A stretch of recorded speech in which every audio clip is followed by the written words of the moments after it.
রাজ্যে বিজেপি সরকারের প্রথম মুখ্যমন্ত্রী শুভেন্দু অধিকারী, কতটা আশাবাদী আপনারা?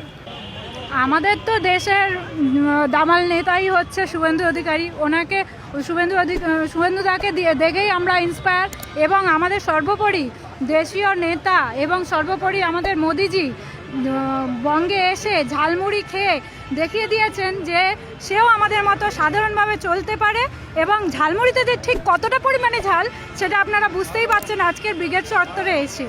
তার জন্যই আজকে আমরা ব্রিগেড চত্বরে এসে কিছু খাই না খাই ঝালমুড়িটা অবশ্যই খাচ্ছি, কারণ এটা বাঙালির প্রিয় এবং সর্বদেশে প্রচলিত আছে।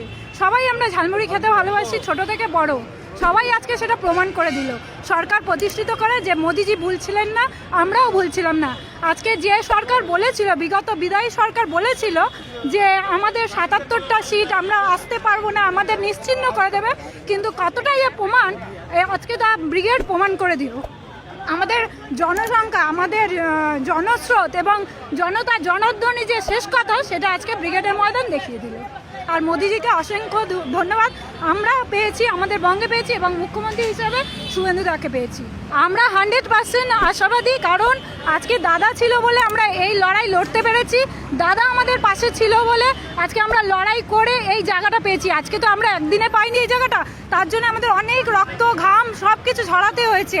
বিরোধী দলে থেকে অনেক খোঁচা খেতে হয়েছে, অনেক রকম অসহায় অবস্থার সম্মুখীন হতে হয়েছে। আমাদের ছেলেরা 2021-এ আপনারা ভালোই জানেন পোস্টপল ভায়োলেন্স করে কত ছেলে মেয়ে ঘরছাড়া ছিল, কোনো নারীদেরকে ছাড়েনি। তার মানে কি দেশটা নারী সুরক্ষাও ছিল না, কিন্তু এখন আমরা বলতে পারি 100% আমরা সিকিওর, এবং আমাদের শুভেন্দু দা আছে যিনি আমাদের প্রোটেক্ট করবেন, সব দিক দিয়ে এগিয়েও নিয়ে যাবেন দেশকে এবং আমাদেরও রক্ষা করবেন। প্রাক্তন মুখ্যমন্ত্রীকে কোনো বার্তা দিতে চান? অবশ্যই দিদি, আজকে আপনি বিদায়ী হয়ে গেলেন, কিন্তু এটা আমাদের পশ্চিমবঙ্গবাসী হিসেবে কাম্য ছিল না।